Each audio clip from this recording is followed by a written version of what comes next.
जो लोग मुझे जानते हैं वो ये जानते हैं कि मैं नहीं लिखती हूँ। कभी कभी ऐसा ज़रूर होता है कि कलम ज़बरदस्ती कागज़ पे चलते हैं, उस वक्त मैं हद से हद उंगलियों का सहारा देती हूँ उन्हें, इससे ज़्यादा मैं कुछ नहीं करती। ऐसी ही एक घटना का परिणाम एक कविता है ऑफ वाइट, जो काफ़ी पुरानी है, कॉलेज के दिनों की शायद, क्योंकि उन्हीं दिनों मैं कुर्तों की शॉपिंग करती थी, आजकल नहीं करती। तो ज़्यादा कुछ कहे बिना मैं सीधे कविता पे आती हूँ।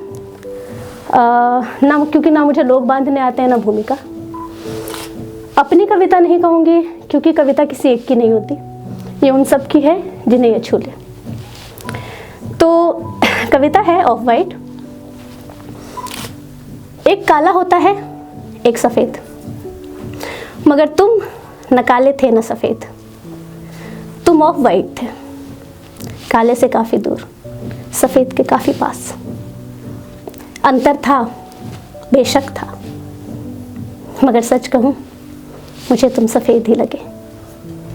उन दिनों रंगों की इतनी समझ कहाँ थी, हालांकि बड़ी साफ गोई से कहा था तुमने मैं सफ़ेद नहीं हूँ, समझाया भी था क्यों नहीं हूँ, उन काले कणों की मौजूदगी का कारण भी बताया था। एक फहरिस्त थी तुम्हारे पास जो उन क्रूर काले कणों की मौजूदगी और तुम्हारा ऑफ वाइट होना जायज़ ठहराते थे। सच कहूँ पसंद तो मुझे भी सफ़ेद ही था, मगर आउट ऑफ स्टॉक होना भी एक चीज़ होती है, और उसी दिन सफ़ेद पहनने की जिद दूसरी। सो ले आई तुम्हें सफ़ेद की कीमत पर, सफ़ेद की जगह पर। मैं खुश थी तुम्हें पहनकर, उतनी ही जितनी उस कथित सफ़ेद कुर्ते को पहनकर होती। तुम्हारे रंग को जायज़ करते वो काले कण मेरी नज़रों से कब के जा चुके थे। मैंने कहा ना, मेरे लिए तुम सफ़ेद ही थे। कुछ करीबी हैरान थे, वो लोग जिन्हें मालूम था कि मैं कुर्तों की शॉपिंग पर हूँ। कुछ एक ने पूछा भी, ये क्या उठा लाई, तुम्हें तो सफ़ेद पसंद था। और मैंने हर एक को हंस कर कह दिया, अब मुझे यही पसंद है।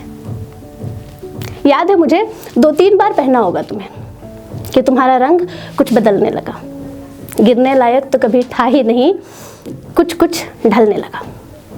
ज़माने की नज़र तो कभी चढ़ा ही नहीं, अब मेरी नज़र से भी उतरने लगा। मैंने बताया था तुम्हें तुम्हारा रंग ढल रहा है। यूं आगाह करना महज सूचना नहीं थी, अवसर था। अवसर उन काले कणों की मौजूदगी को फिर से एक बार जायज़ ठहराने का।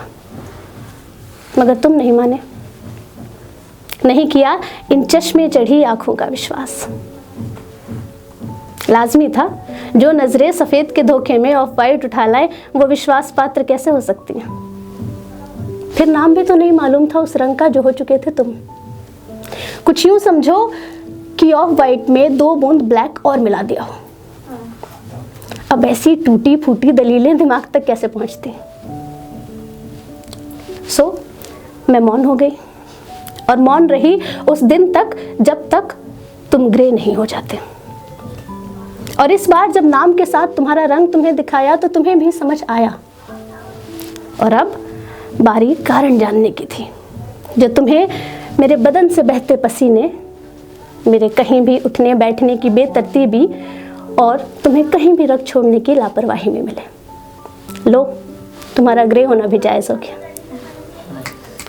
तुम्हें मिले कारण और मुझे मिली सीख तमीज़ से कपड़े चुनने की। दिनों दिन तुम्हारा रंग ढलता गया, सफ़ेद से दूर काले की तरफ बढ़ता गया। तुम्हारे रोज़ बदलते रंग का नाम तो नहीं जानती मैं, मगर आज जब तुम्हें अपनी अलमारी से बेदखल कर रही हूँ तो तुम फेडेड ब्लैक हो। वो रंग जो दिन में धूल सना लगता है और रात को नज़र ही नहीं आता।